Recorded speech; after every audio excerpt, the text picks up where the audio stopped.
दिव्या को देखने लड़के वाले आए हैं, लेकिन उनकी बातों से लग रहा है कि वो लंबी लंबी फेंक रहे हैं। हमारे यहाँ 5 कार हैं, 7 बाइक्स हैं, फिर भी हम बस से आए हैं। वो क्या है ना कि हमें दिखावे का बिल्कुल शौक नहीं है। बड़ा नेक ख्याल है बेटा। लेकिन खुद की गाड़ी में बैठना दिखावा थोड़ी ना होता है। अरे हम दिल्ली से आए हैं, वहाँ पोल्यूशन बहुत है ना, तो हम गाड़ी में नहीं निकलते हैं। हाँ, ये उससे भी बड़ा नेक ख्याल है बेटा। लेकिन अगर आपको पोल्यूशन की इतनी चिंता है तो घर में 5 कार और 7 बाइक क्यों रखी है? अरे इतने पैसे हैं, फुर्सत में क्या करेंगे, कुछ ना कुछ खरीद लेते हैं। अभी पिछले ही हफ्ते एक हेलीकॉप्टर खरीदने का सोच रहा था। तो क्यों नहीं खरीदा?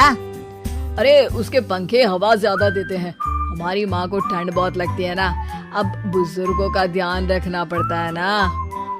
अरे वाह वाह, ये तो बहुत बड़ा ऊंचा और नेक ख्याल है। हम कैसे मान ले कि ये लोग झूठ नहीं बोल रहे हैं? अरे हमारा परिवार झूठ नहीं बोलता। दिल्ली शहर में किसी से भी पूछ लीजिएगा, हमारे बेटे का बड़े लोगों में उठना बैठना है। हाँ।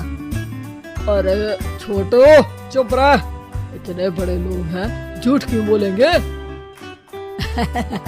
हमारी फैक्ट्री है, और ऐसी फैक्ट्री कि यहाँ ग्राहक आया, इधर सामान बनाया जल्दी जल्दी, और हम हर काम ना जल्दी करते हैं। हाँ वही तो, तब जल्दी जल्दी अपनी बेटी का हाथ हमारे बेटे के हाथ में दे दीजिए।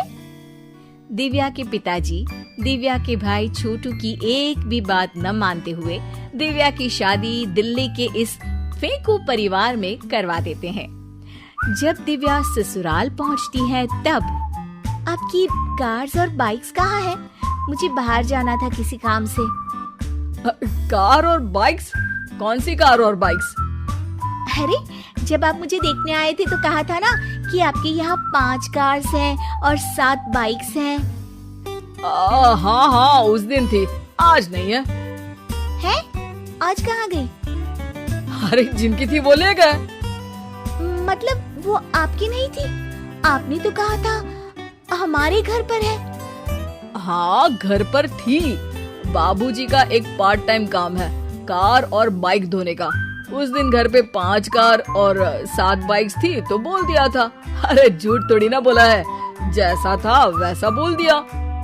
और वो हेलीकॉप्टर खरीदने वाली बात, वो झूठ थी क्या?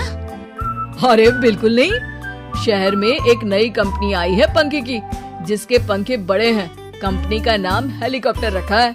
जब लेने गए तो हवा बहुत तेज फेंक रहा था, तो माँ ने बोला ठंडी लगेगी बेटा। वैसे भी दिल्ली में ठंड ज्यादा होती है ना।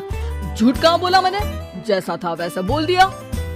हे भगवान, और वो फैक्ट्री वाली बात, इधर ग्राहक आया उधर सामान तैयार। अरे वो भी तो बिल्कुल सही है। मेरा ना पानी पूरी का ठेला है, इधर ग्राहक आता है उधर पानी पूरी बना देता हूँ। अरे झूठ कहाँ बोला, जैसा था वैसा बोल दिया। हे राम, मेरे तो कर्म फूट गए।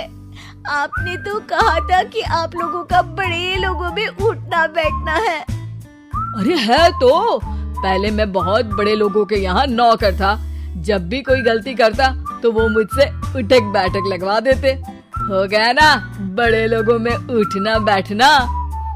दिव्या अपने साथ हुए धोखे पर रोने लगती है और ठान लेती है कि वो ससुराल वालों को लाइन पर लाकर ही रहेगी और उनकी ये झूठ बोलने वाली आदत छुड़वा कर रहेगी। आप लोग खाने में क्या लेंगे? करेला खा लूंगा। अरे मुझे तो टिंडे खाने हैं। कद्दू खाऊंगा। अच्छी बात है, खाने के टेबल पर मिलते हैं। शाम को जब सब खाने के टेबल पर मिलते हैं तो सब देखते हैं कि टेबल पर प्लेट्स में एक पूरा और कच्चा कद्दू रखा है, कच्चा करेला रखा है और कच्चे टिंडे भी रखे हैं। बहू, ये सब क्या है?